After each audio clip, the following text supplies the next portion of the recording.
Hi ಎಲ್ಲರಿಗೂ ನಮಸ್ಕಾರ. ಹೇಗಿದ್ದೀರಿ? ಚೆನ್ನಾಗಿದ್ದೀರಾ? ನಾನು ಕೂಡ ಚೆನ್ನಾಗಿದ್ದೀನಿ. Welcome to my Banashankari all in one ಚಾನಲ್ಗೆ. ಫ್ರೆಂಡ್ಸ್, ಇವತ್ತು ನಾನು ವಿಶೇಷವಾಗಿ ಶಿವರಾತ್ರಿಗೆ ಮಾಡುವಂಥ ಸಾಬುದಾನ್ ಪಚಡಿನ ಯಾವ ಥರ ಮಾಡೋದಂತ ತೋರಿಸ್ತಾ ಇದ್ದೀನಿ. ಬನ್ನಿ ನೋಡ್ಕೊಂಬರೋಣ. ಇಲ್ಲಿ ನೋಡಿ, ಸ್ವಲ್ಪ ನಾನು ಶೇಂಗಾ ಕಾಳನ್ನು ತೊಗೊಂಡಿಟ್ಟಿದ್ದೆ. ಸ್ವಲ್ಪ ತೊಗೋಬೇಕು ಶೇಂಗಾ ಕಾಳು. ಮತ್ತು ಸಾಬು ಅಕ್ಕಿ ಅಂದರೆ ಸಾಬುದಾನ ಅಕ್ಕಿನ ಒಂದು ಅರ್ಧ ಗಂಟೆ ಮುಂಚಿತವಾಗಿಯೇ ಕ್ಲೀನಾಗಿ ಒಂದು 2-3 ಸಲ ತೊಳೆದ್ಬಿಟ್ಟು ನೆನೆ ಹಾಕಿ ಇಡಬೇಕು ನೀರಲ್ಲಿ. ನೋಡಿ, ಇವಾಗ ನಾನು ನೆನೆಸಿಟ್ಟು ತೊಗೊಂಡಿದ್ದೀನಿ. ತುಂಬ ಚೆನ್ನಾಗಾಗುತ್ತೆ ಇದು ಮಾತ್ರ. ಮತ್ತು ಸಿಂಪಲ್ಲಾಗಿ ನಾನು ಈರುಳ್ಳಿ ಅದನ್ನು ಏನು ಹಾಕ್ದೇ ನಿಮಗೆ ತೋರಿಸ್ತಾ ಇದ್ದೀನಿ.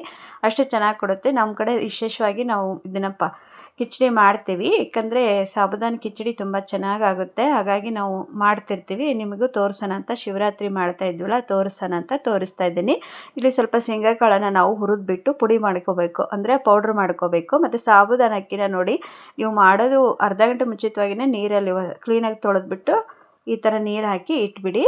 ಬನ್ನಿ, ಇವಾಗ ನಾನು ಶೇಂಗಾ ಕಾಳನ್ನು ಯಾವ ಥರ ಹುರ್ಕೊಂಡು ಪೌಡ್ರ್ ಮಾಡ್ಕೋಬೇಕು ಅಂತ ತೋರಿಸ್ತೀನಿ. ಈ ಕಡೆ ನೋಡಿರಿ, ಫ್ಯಾನ್ ಕಾದಿತ್ತು. ನಾನು ಶೇಂಗಾ ಕಾಳನ್ನು ಹಾಕ್ತಾಯಿದ್ದೀನಿ ನೋಡಿ.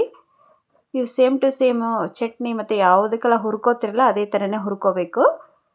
ನೋಡಿ, ವಿಡಿಯೋ ಸ್ಕಿಪ್ ಮಾಡ್ದಂಗೆ ವಿಡಿಯೋ ನೋಡಿ ಸಪೋರ್ಟ್ ಮಾಡಿರಿ. ನಿಮ್ಮೆಲ್ಲರ ಸಪೋರ್ಟು ನಮಗೆ ಭಾಳ ಮುಖ್ಯ ಆಗೈತಿ. ಪ್ಲೀಸ್ ದಯವಿಟ್ಟು ಪೂರ್ತಿ ವಿಡಿಯೋ ನೋಡಿರಿ ಮತ್ತು ಲೈಕ್ ಮಾಡಿರಿ. ನಿಮ್ಮ ಫ್ರೆಂಡ್ಸ್ಗೆಲ್ಲ ವಿಡಿಯೋ ಶೇರ್ ಮಾಡಿರಿ. ನೋಡಿ, ಇವಾಗ ನಾನು ತೋರಿಸ್ತೀನಿ. ಸ್ವಲ್ಪ ಕೆಂಪಾದರೆ ಸಾಕಿದು. ನೋಡಿ, ನೀವೇ ಇಷ್ಟಪಡ್ತೀರ. ಇದು ಕಿಚಡಿ ಮಾತ್ರ ತುಂಬ ಚೆನ್ನಾಗಾಗುತ್ತೆ. ನೋಡಿ, ಈ ಥರ ಕೆಂಪಾದರೆ ಸಾಕು. ಇವಾಗ ಇದನ್ನು ನಾನು ಸಿಪ್ಪೆನ ತೆಗೆದುಬಿಟ್ಟು ಈ ಥರ ಪೌಡ್ರ್ ಮಾಡ್ಕೊಂಬಂದಿದ್ದೆ. ನೋಡಿ, ತೋರಿಸ್ತಿದ್ದೀನಿ. ಈ ಥರ ಪೌಡ್ರ್ ಮಾಡ್ಕೊಳ್ಳಿ. ಸ್ವಲ್ಪ ಸಣ್ಣ ಮಾಡ್ಕೊಳಕ್ಕೆ ಹೋಗ್ಬೇಡ್ರಿ. ಸ್ವಲ್ಪ ಗಡ್ತ್ರ ಅಂದರೆ ದಪ್ಪನೇ ಇರಲಿ. ಈ ಥರ ಅದರಲ್ಲಿ ಸ್ವಲ್ಪ ಬೀಜನೂ ಕಾಣಬೇಕು. ಇಲ್ಲಿ ನೋಡಿ, ಅದೇ ಫ್ಯಾನಲ್ಲಿ ಸ್ವಲ್ಪ ತುಪ್ಪ ಹಾಕ್ತಾಯಿದ್ದೇನೆ ನೋಡಿ. ನಾನು ಇಲ್ಲಿ ಎಣ್ಣೆನ ಹಾಕಬಾರ್ದು, ತುಪ್ಪನ ಯೂಸ್ ಮಾಡದೇ ಇರೋದನ್ನು ಹಾಕಬೇಕು. ಏಕೆಂದರೆ ಇದು ಶಿವರಾತ್ರಿ ಹಬ್ಬಕ್ಕೆ ನಾವು ಮಾಡ್ತಿರೋದ್ರಿಂದ, ನೈವೇದ್ಯ ಮಾಡ್ತಾಯಿದ್ವಲ್ಲ, ಅದಕ್ಕೆ ನೀವು ಯೂಸ್ ಮಾಡದೇ ಇರೋ ತುಪ್ಪನ ಹಾಕಿ. ನಮ್ಮನೇಲಿ ಇಲ್ಲ ಅನ್ನೋರಾದರೆ ನೀವು ಎಣ್ಣೆನ ಹಾಕಿಬಿಟ್ಟು ಮಾಡ್ಬೋದು. ಇಲ್ಲಿ ನೋಡಿ, ತುಪ್ಪನ ಕಾಯಕ್ಕಿಟ್ಟಿದ್ದೆ ನಾನು. ತುಪ್ಪ ಕಾಯ್ದ್ಮೇಲೆ ಸ್ವಲ್ಪ ಜೀರಿಗೆನ ಹಾಕಿ, ಸ್ವಲ್ಪ ಮೆಣಸಿನ್ಕಾಯಿ, ಹಸಿ ಮೆಣಸಿನ್ಕಾಯಿ 1-2 ಆದರೆ ಸಾಕು. ನೋಡಿ, ಸಾಸಿವೆ ಕಾಳನ್ನು ಹಾಕೋದು ಬೇಡ. ಜೀರಿಗೆ ಚಟ್ ಅಂತ ಸಿಡಿದ್ಮೇಲೆ 1-2 ಮೆಣಸಿನ್ಕಾಯಿನ ಹೆಚ್ಚಿಟ್ಕೊಂಡಿದ್ದೆ ಸಣ್ಣಗೆ. ಮೆಣಸಿನ್ಕಾಯಿ ಹಾಕ್ತೀನಿ ಮತ್ತು ಕರಿಬೇವಿನ ಎಲೆ ಹಾಕ್ತೀನಿ. ನೋಡಿ, ತುಂಬ ಸಿಂಪಲ್ಲಾಗಿ ಮಾಡುವಂಥ ಕಿಚಡಿ ಇದು. ಮತ್ತು ತುಂಬ ಟೇಸ್ಟ್ ಕೊಡುತ್ತೆ. ಇದು ಜಾಸ್ತಿ ನಮ್ಮ ಶಿವರಾತ್ರಿಗೆ ನಾವು ತಂಬಿಟ್ಟು ಮತ್ತು ಈ ಥರ ಕಿಚಡಿ, ಉಪ್ಪಿಟ್ಟು, ಶಿರಾ ಅಂತ ಹೇಳಿ ರಾತ್ರಿ ಟೈಮಲ್ಲಿ ಜಾಸ್ತಿ ಮಾಡ್ತೀವಿ ನಾವು ಇದನ್ನು. ನೋಡಿ, ತೋರಿಸ್ತಿದ್ದೀನಿ. ಇವಾಗ ಅದರಲ್ಲಿ ಒಂದು ಆಲೂಗಡ್ಡೆನ ತೊಳೆದ್ಬಿಟ್ಟು ಈ ಥರ ಹೆಚ್ಚಿ ಹಾಕ್ಕೊಂಡಿದ್ದೆ ನೋಡಿ. ಸಣ್ಣಗೆ ಹೆಚ್ಚಿಬಿಡಿ. ಈ ಥರ ಹೆಚ್ಚಾಕಿ, ಇದು ಬೇಯಿಸೋ ಆಗಿಲ್ಲ, ಹಾಗೆ ಹೆಚ್ಚಿ ಹಾಕಬೇಕು. ತುಂಬ ಚೆನ್ನಾಗಾಗುತ್ತೆ. ಇವಾಗ ನೋಡಿ, ಈ ಥರ ಮಾಡಿದ್ದೀನಿ. ಬೇಜಾರಾದಾಗ ಸಹಿತ ನೀವು ಮಾಡ್ಕೋಬೋದು ಈ ಥರ ಕಿಚಡಿನ, ಹುಷಾರಿಲ್ದಾಗೆ. ಮತ್ತು ಆವಾಗಲೇ ಸಾಬು ಅಕ್ಕಿ ನೆನೆಸಿಟ್ಕೊಂಡಿದ್ನಲ್ಲ, ಅದನ್ನು ಹಾಕ್ತಾಯಿದ್ದೀನಿ ನೋಡಿ. ನೋಡಿ, ಇದನ್ನು ಮಾತ್ರ ನೀವು ಕ್ಲೀನಾಗಿ ತೊಳೆದು ಒಂದು ಅರ್ಧ ಗಂಟೆ ಮುಂಚಿತವಾಗಿಯೇ ನೆನೆ ಇಡಬೇಕು. ಇವಾಗ ಎರಡನ್ನೂ ನೀವು ಮಿಕ್ಸ್ ಮಾಡ್ಕೋಬೇಕು. ನೋಡಿ, ಈ ಥರ ಮಿಕ್ಸ್ ಮಾಡ್ಕೊಳ್ಳಿ. ಆಮೇಲೆ ನಾವು ಆವಾಗಲೇ ಏನು ಹುರಿದಿಟ್ಕೊಂಡು ಪುಡಿ ಮಾಡ್ಕೊಂಡಿದ್ವಲ್ಲ, ಶೇಂಗಾ ಕಾಳು ಪುಡಿನ ಇದಕ್ಕೆ ಹಾಕಬೇಕು. ಶೇಂಗಾ ಕಾಳು ಪುಡಿನೂ ಹಾಕಿಬಿಟ್ಟು ನೀವು ನೀಟಾಗಿ ಫ್ರೈ ಮಾಡ್ಕೊಳ್ಳಿ. ನೋಡಿ, ಇದಕ್ಕೆ ನೀರೇನು ಹಾಕೋದೇನು ಬೇಡ. ಇವಾಗ ಶೇಂಗಾ ಕಾಳು ಪೌಡ್ರ್ ಹಾಕ್ತಿದ್ದೀನಿ ನೋಡಿ. ಈ ಥರ ಇರಬೇಕು ಫ್ರೆಂಡ್ಸ್. ಫುಲ್ಲು ಪೌಡ್ರ್ ಮಾಡ್ಕೋಬೇಡಿ. ಈ ಥರ ಒಂದು ಸ್ವಲ್ಪ ಕಾಳು ಕಾಣಲಿ ಅದರಲ್ಲಿ. ನೋಡಿ, ನಮ್ಮ ಯಜಮಾನ್ರಿಗೆ ತುಂಬ ಇಷ್ಟ ಇದು. ನೋಡಿ, ನಾನು ಇಬ್ಬರಿಗೆ ಆಗೋಷ್ಟೇ ಮಾಡಿದ್ದೀನಿ. ಇಬ್ಬರು ಇರೋದ್ರಿಂದ ನೀವು ಎಷ್ಟು ಜನ ಇದ್ದೀರಲ್ಲ, ನಿಮ್ಮ ಮನೆಯಲ್ಲಿ ಜನದ ಮೇಲೆ ನೋಡಿ ಮಾಡ್ಕೋಬೋದು. ಒಂದು ಸಲ ಮಾಡಿ ನೋಡಿರಿ, ಇಷ್ಟ ಆಯಿತು ಅಂದರೆ ಮತ್ತೆ ಮಾಡಿಕೊಡುವಂತ್ರಿ. ಇವಾಗ ನೋಡಿ, ಎಲ್ಲ ಆಯಿತು. ಇದಕ್ಕೆ ಸ್ವಲ್ಪ ಉಪ್ಪು ಹಾಕಬೇಕಷ್ಟೇ. ರುಚಿಗೆ ತಕ್ಕಷ್ಟು ಉಪ್ಪು ಹಾಕಿ, ಮತ್ತು ಒಂದು ಅರ್ಧ ಹೋಳಿಗೆ ನಿಂಬೆಹಣ್ಣು ಹಿಂಡಿ. ನೋಡಿ, ಕಿಚಡಿ, ಸಾಬುದಾನ ಕಿಚಡಿ ಪಟ್ಟಂತ ರೆಡಿ ಆಗೋಯಿತು.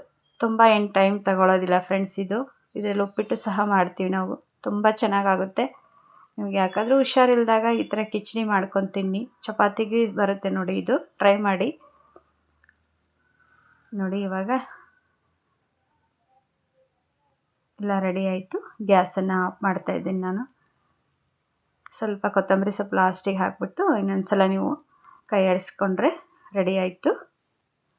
ಉದುರಾಗಿ ಸಾಬುದಾನ ಕಿಚಡಿ ರೆಡಿ ಆಯಿತು. ನೋಡಿರಿ, ವಿಡಿಯೋ ಇಷ್ಟ ಆಗಿದೆ ಅನ್ಕೋತೀನಿ. ಹೇಗಿತ್ತು ವಿಡಿಯೋ ಅಂತ ಕಮೆಂಟ್ ಬಾಕ್ಸ್ ಒಳಗೆ ಹೇಳ್ರಿ. ಬನ್ನಿ, ಇವಾಗ ಕಿಚಡಿಗೆ ಮತ್ತೇನು ಮಾಡಿದ್ದೆ ಅಂತ ತೋರಿಸಿ ನೋಡಿ. ಇವಾಗ ಕಡಲೆಕಾಳು ಉಸುಳಿ ಮತ್ತು ಸಾಬುದಾನ ಕಿಚಡಿ, ಈ ಕಡೆ ಸ್ವಲ್ಪ ಕೇಸರಿಬಾತನ್ನು ಮಾಡಿದ್ದೆ ಮತ್ತು ಕಲ್ಲಂಗಡಿ ಹಣ್ಣು, ಇದೆಲ್ಲದನ್ನು ನಾವು ನೈವೇದ್ಯ ಮಾಡಿಬಿಟ್ಟು ಉಪವಾಸನ ಮುಗಿಸ್ತೀವಿ ನೋಡಿ. ಕಡಲೆಕಾಳು ಉಸುಳಿ ಮತ್ತು ಸಾಬುದಾನ ಕಿಚಡಿ, ಸ್ವಲ್ಪ ಕೇಸರಿಬಾತು ಮತ್ತು ಕಲ್ಲಂಗಡಿ ಹಣ್ಣಿನ ಪೀಸು. ಈ ಥರ ಎಲ್ಲಾದರೂ ನೀವು ಟೂರ್ ಹೊಂಟಾಗ ಸಹಿತ ಇದನ್ನು ಕಿಚಡಿ ಮಾಡ್ಕೊಂಡು ಹೋಗ್ಬೋದು, ಪ್ರಸಾದಕ್ಕಾದರೂ ಬರುತ್ತೆ ನೋಡಿ. ಇಲ್ಲಿ ಉಸುಳಿ ಮಾತ್ರ ತುಂಬ ಚೆನ್ನಾಗಾಗಿತ್ತು, ಕಡಲೆಕಾಳು ಉಸುಳಿ. ನಿಮಗೆ ಬೇಕಾದರೆ ಅದನ್ನ ಒಂದ್ಸಲ ವಿಡಿಯೋ ಮಾಡಿ ಹಾಕ್ತೀನಿ ಯಾವ ಥರ ಮಾಡೋದು ಅಂತ ನೋಡಿ. ಹೇಗಿತ್ತು ವಿಡಿಯೋ? ಇಷ್ಟ ಆಯಿತು ಅಂತ ಅನ್ಕೋತೀನಿ. ತುಂಬ ಕೋಲ್ಡ್ ಆಗಿರೋದ್ರಿಂದ ಸ್ವಲ್ಪನೇ ವಿಡಿಯೋ ಮಾಡೋಕ್ಕೆ ಕಷ್ಟ ಆಗ್ತಿದೆ, ಆದರೂ ಕಷ್ಟಪಟ್ಟು ಇಷ್ಟದಿಂದ ವಿಡಿಯೋ ಮಾಡಿದ್ದೀನಿ. ಸಪೋರ್ಟ್ ಮಾಡಿರಿ ನೋಡಿರಿ. ವಿಡಿಯೋ ಇಷ್ಟ ಆಗಿದೆ ಅನ್ಕೋತೀನಿ. ನೀವೆಲ್ಲ ಯಾವ ಥರ ಮಾಡ್ತೀರಾ, ಕಿಚಡಿ ಯಾರೆಲ್ಲ ಮಾಡಿದ್ದೀರ ಅಂತ ನನಗೆ ಕಮೆಂಟ್ ಬಾಕ್ಸ್ ಒಳಗೆ ಹೇಳ್ತೀರಾ ಅಂತಲೂ ಅಂದ್ಕೊಂಡಿದ್ದೀನಿ. ಪೂರ್ತಿ ನೋಡಿರಿ ವಿಡಿಯೋ ಪೂರ್ತಿ ನೋಡಿದ್ರೆ ಗೊತ್ತಾಗುತ್ತೆ ಫ್ರೆಂಡ್ಸ್. ಮತ್ತೆ ಎಲ್ಲರಿಗೂ ನಾನು ಬೇಗ ಸಿಗ್ತೀನಿ. ಅಲ್ಲಿವರೆಗೂ ಧನ್ಯವಾದಗಳು ಫ್ರೆಂಡ್ಸ್.